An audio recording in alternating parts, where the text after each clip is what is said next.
Welcome to the deep dive. We're here to unpack complex topics, really getting into the details from our sources.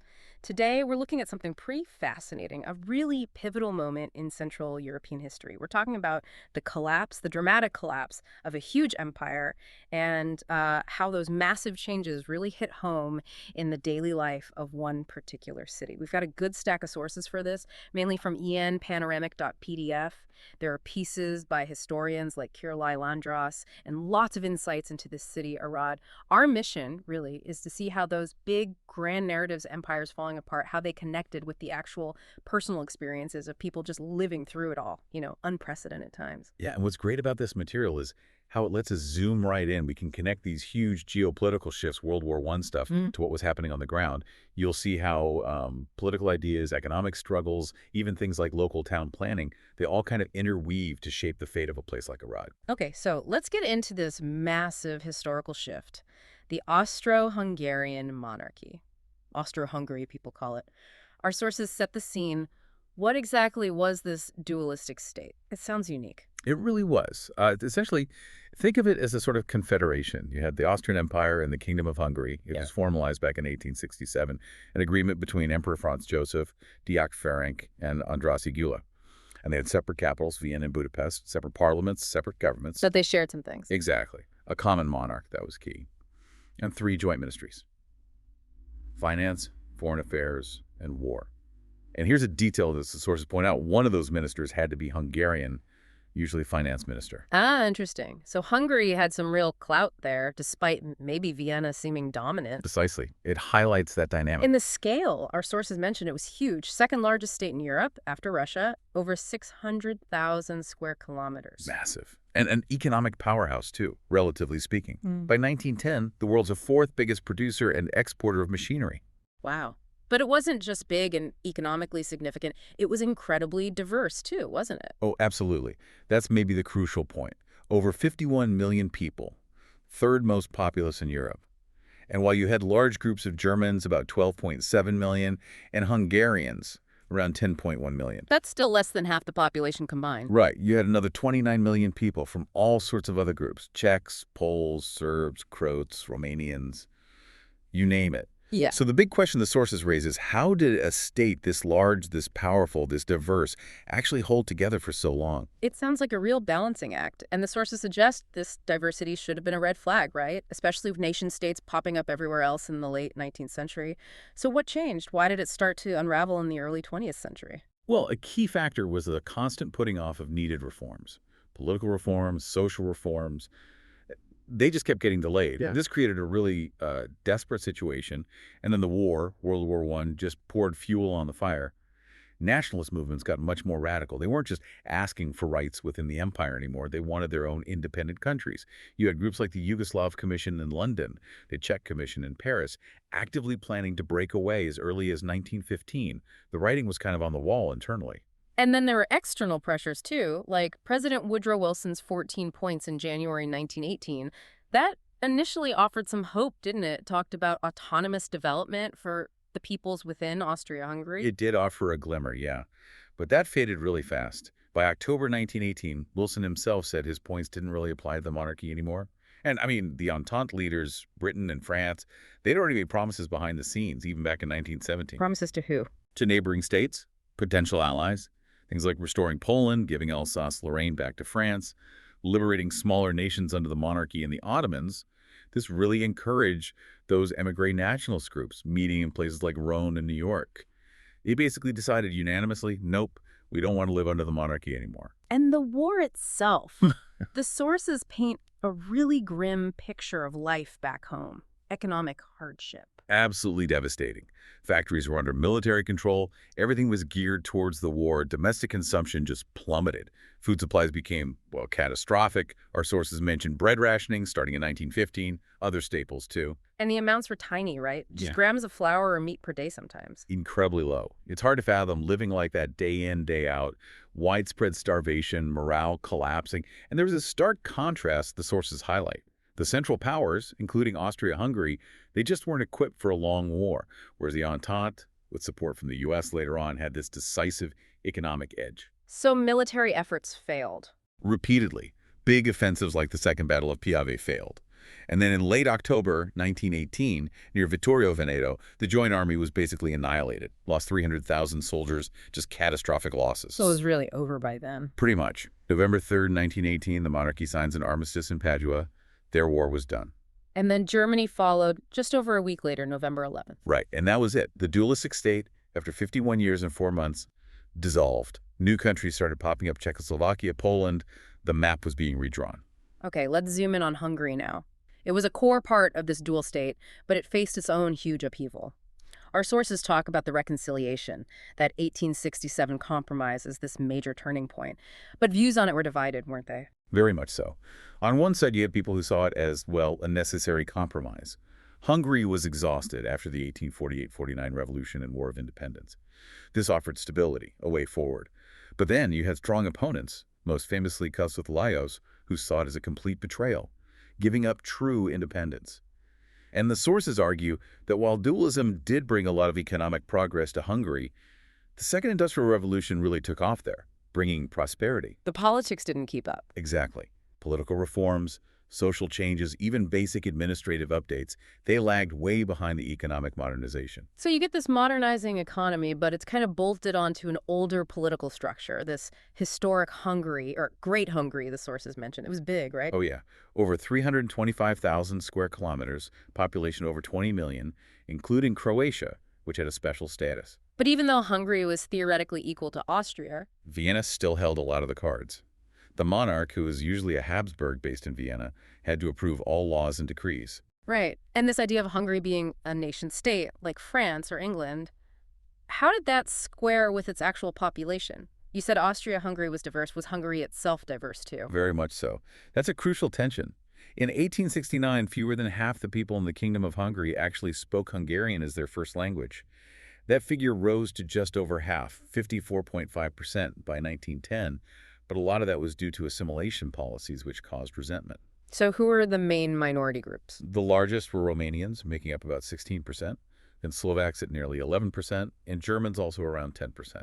And often these groups formed clear majorities in certain regions. So a self-declared nation state that was actually very multinational, how did that affect basic rights like voting? It had a huge impact. The sources point to the 1874 electoral law.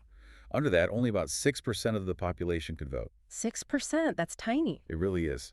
Compare that to Austria, where it was around 27%. So basic democratic ideas like equal and secret voting, they just remained an illusion, as one source puts it. So you have this strange contrast. Economic progress, better public health. The sources mention things like smallpox vaccination becoming compulsory, cholera declining.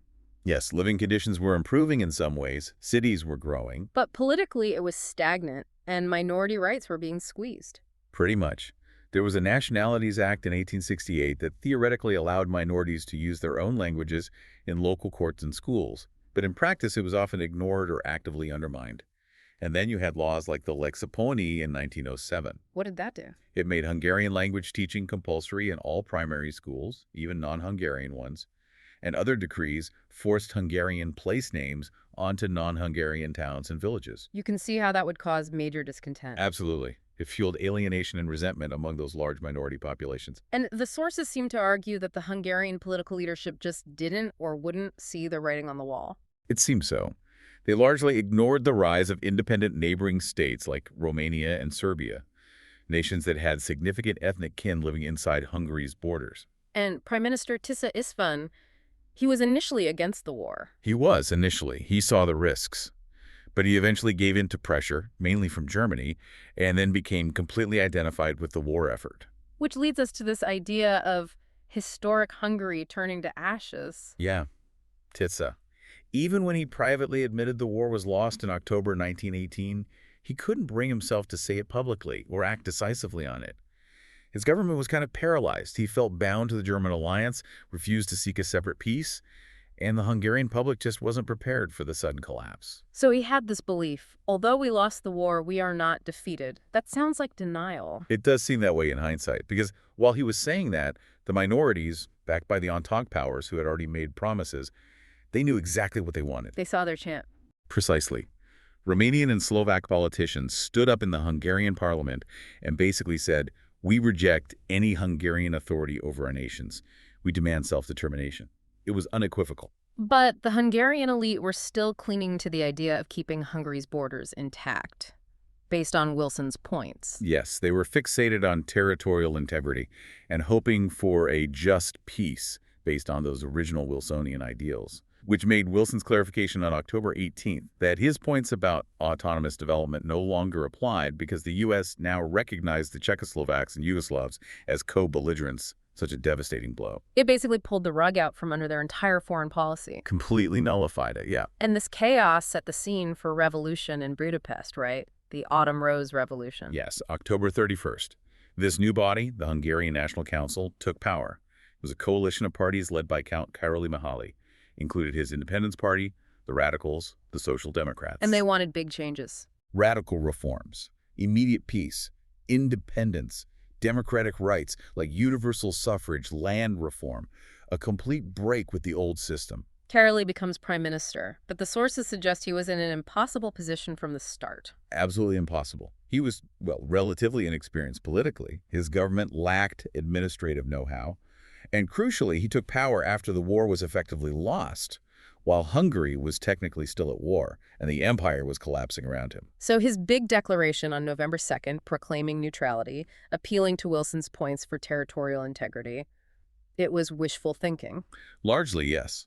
The facts on the ground, the Entente's decisions, had already moved way beyond that. And his own war minister, Linder Bella, made that famous or infamous statement, "I no longer want an army," which maybe reflected the mood, but didn't exactly help project strength. The sources seem quite sympathetic to Károly, almost portraying him as a scapegoat or a victim of forces beyond his control. There's definitely that element. He was facing these huge diplomatic failures, these deep national conflicts that had been simmering for centuries. The sources pose that critical question. Was he really guilty? How much? Was Tryon, the treaty that formalized Hungary's massive territorial losses, his fault? Could anyone else have done better? Could they have steered Hungary to a safe shore, as the sources put it? It's debatable, isn't it? The sources kind of implied that the old style of compromise politics was dead. But Károly's focus, he prioritized internal social changes like land reform and voting rights. Which were arguably needed. Definitely needed, but maybe not the most urgent need when the country's borders were dissolving. He neglected active military defense and clung too long to that flawed hope in Wilson's original points. And fundamentally, the Entente powers, especially the French, had pretty much decided on dividing up the monarchy well before he even came to power. Okay, let's shift focus now. Let's bring this huge story down to the ground, to the city of Arad. Our sources describe it as a booming place before the war. What was it like? It really sounds like a vibrant place. Quite large for the time, nearly 67,000 people in 1912. That was bigger than Brasov or Cluj back then. And like the empire itself, very mixed ethnically. A large Hungarian population, almost 40,000. But also significant Romanian and German communities, around 9,500 and 5,600 respectively, plus Serbs, Slovaks, Jews. And economically, you mentioned Hungary's Industrial Revolution. Arad was a big part of that. Over a third of its people worked in industry. Big factories like Johann Weitzer making railway carriages. And get this, Hungary's first automobile factory, Marta, was in Arad. They were building cars there. Wow, really? That's quite modern. Yeah, and it was a major railway junction. Plus, it had an electric railway, which was still pretty rare. Hmm. So yeah, really dynamic, industrialized city. But there's a sad irony, the sources point out. The fighting, the actual war fronts were far away, yet Arad became a political front city. How so? Because key leaders of the Romanian National Party were based there. People who were actively working towards detaching Transylvania from Hungary. There's a quote from a journalist in September 1918 calling Arad the last Hungarian fortress and the Romanian outpost. Really captures that tension. So this political tension was brewing. But what about daily life during the war? Was it as hard as elsewhere? Oh, yes. The sources show a real disconnect. City newspapers might be pushing the official government line, trying to maintain morale. But everyday reality was grim. Severe food shortages, just like everywhere else. Rampant inflation. The sources mention shoes costing 30 times more in 1918 than in 1914. Shirts even more. 30 times. Unimaginable. Then a constant coal shortage. This meant factories struggled, but also the city often plunged into darkness at night. No streetlights. And on top of all that economic hardship, the Spanish flu hit. Yes, in late 1918. Hit a population already weakened by poor nutrition from rationing. The sources report 6,000 people got sick in Arad, and about 60 died. A significant number. It sounds incredibly bleak, yet Somehow, the city tried to carry on. It's quite remarkable the resilience you see. The city administration was still making plans for the future. Cultural institutions kept operating. There's mention of a big donation in July 1918, 5 million crowns, from the Fisher Eliz Foundation for a girls' orphanage and an eye hospital. In the middle of all that chaos. Right. Shows this incredible commitment to civic life. They were even debating raising teachers' salaries, planning an electric tramway expansion, building new housing. Almost surreal optimism.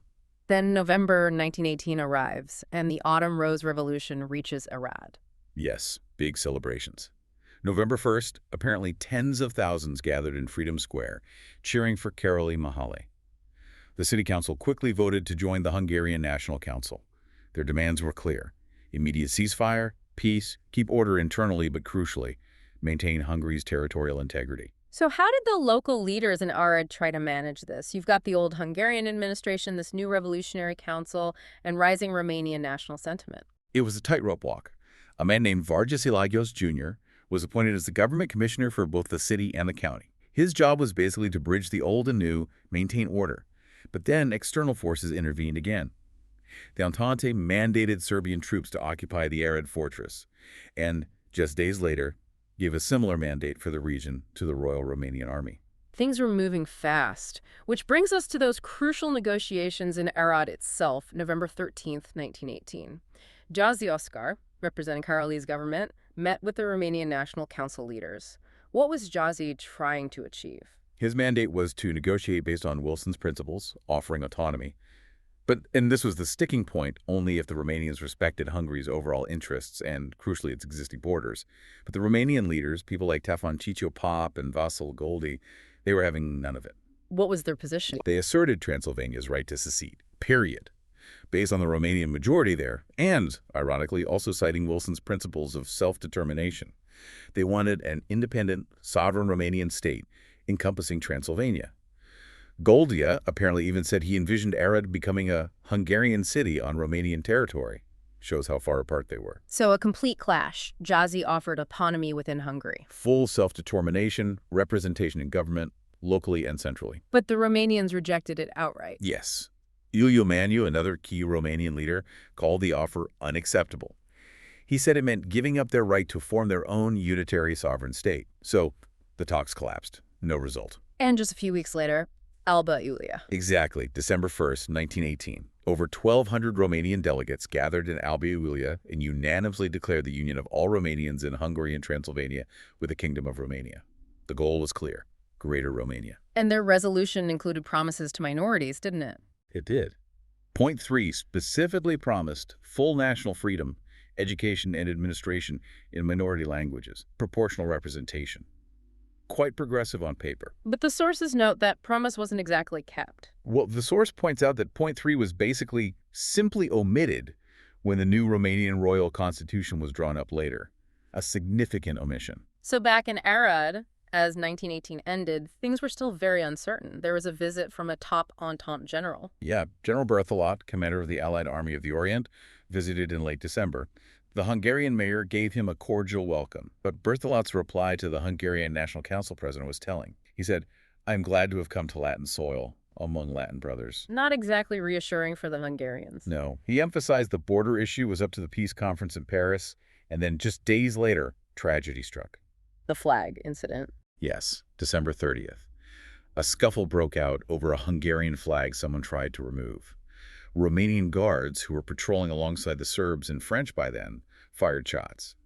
2 people were killed, a carpenter and a 14-year-old boy. Others were wounded. Just highlights the tension. Immense tension. And of course, Hungarian and Romanian newspapers reported the incident very differently. It was a really volatile situation. So 1919 begins. French troops arrive in Arad. What was their role? They were officially there to maintain order under the terms of the armistice. They prohibited carrying weapons, regulated public life, even set early closing times for pubs and cafes. Local Hungarian leaders like Mayor Lux Rezer and Commissioner Varjasi were under enormous pressure, trying to work with the French, manage dwindling resources, and deal with a Hungarian population feeling increasingly abandoned and disillusioned. The sources call this a time of peaceful liquidation. What does that mean? It means the armistice agreement signed in Padua was constantly being reinterpreted, mostly by the French and the Allies, and always to Hungary's disadvantage. Demarcation lines kept shifting, allowing the Romanian army to advance further and further into territory previously administered by Hungary, often with French acquiescence or even help. And Karaleigh's government in Budapest couldn't stop it. Powerless. They were trying to push through internal reforms, trying to negotiate, but the military and diplomatic reality was dictated by the Entente. And in Arad itself, new local bodies were taking over, people's councils. Yes, provisional people's councils replaced the old city assembly. They were trying desperately to manage the chaos, fighting price gouging, organizing food distribution, keeping essential services running. But resources were incredibly scarce. They were even trying to barter with the Romanian-led administration in Sibiu, offering things like flour and wine just to get essential coal to keep the lights on and factories running. Yet, despite all this, the city leaders were still planning for the future.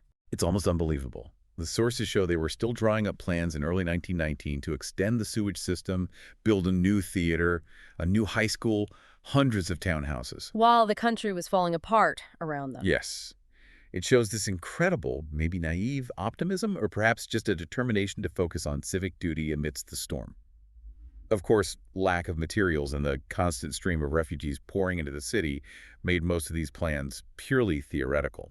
Then there was that brief episode with the counter-government. Ah, yes, in May 1919, Count Karaligula, a relative of the former PM, tried to form an anti-Bolshevik conservative government in Arad, aimed at restoring the old order. But it barely existed outside of paper. Its leaders were quickly arrested by the Romanian army as they tried to leave for Szeged. It was a non-starter. So the final handover was coming. It was May 18, 1919. The Romanian army, led by Colonel Pirici, formally took control of Arad from the French troops who'd been overseeing it. How did that happen? The source describes it very starkly, just a brief exchange. The French general said 3 short sentences. The Romanian colonel replied with 3 short sentences. Then the French marched off one way, the Romanians marched in, and the Romanian flag went up instead of the Hungarian one. Simple as that. But wait, the story had another twist. The Romanians left again. Bizarrely, yes. Just 6 days later, May 24th, the Romanian army pulled out, and the French came back. Nobody seemed to know exactly why. Just illustrates the sheer confusion and uncertainty. But the Romanians came back for good eventually. They did. July 5th, Romanian civil administrators returned. By July 6th, Romanian officials were formally appointed to run the city, although technically still under the supreme authority of the French general overseeing the occupation zone. But effectively, as the source says, this was the real change of empire or sovereignty.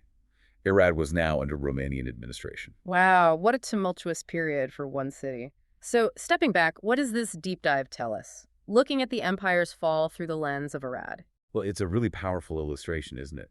How these huge historical events, these geopolitical earthquakes, ripple all the way down to the streets, the daily lives of ordinary people and communities. We see a city facing incredible political change, economic collapse, shortages, even violence, yet still trying desperately to function, to plan, to look after its people. It really makes you think about agency, doesn't it? In times of such massive, uncontrollable change, driven by outside forces, how much power do local leaders, local communities actually have? That's a key question the sources raise. They praise the Arad leaders of the time for their dedication, their love for the city, their commitment to trying to make things work, even when facing impossible choices. That local resilience is quite striking. And the whole story underlines that tragic clash at the turn of the 20th century, the ideals of democratic change running headlong into the powerful forces of nationalism and national interest. Exactly. History judges, as Kossuth said it would. But for the people living through it, it's often just about desperate hope against really overwhelming odds. For Arad, the name stayed the same, but everything else, the power, the borders, the context, fundamentally shifted. And maybe a final thought for you to consider. Yeah. Think about today. Modern communities facing huge challenges. Climate change, economic shifts, political polarization. Don't we see a similar tension between local efforts, local resilience, and these much larger, seemingly uncontrollable global forces? That's a really powerful connection. How can understanding the past, like Arad's story, help us navigate our own times? Lots to think about there. Definitely. A truly fascinating deep dive. Thanks for joining us. Until next time, keep digging, keep questioning, and keep exploring.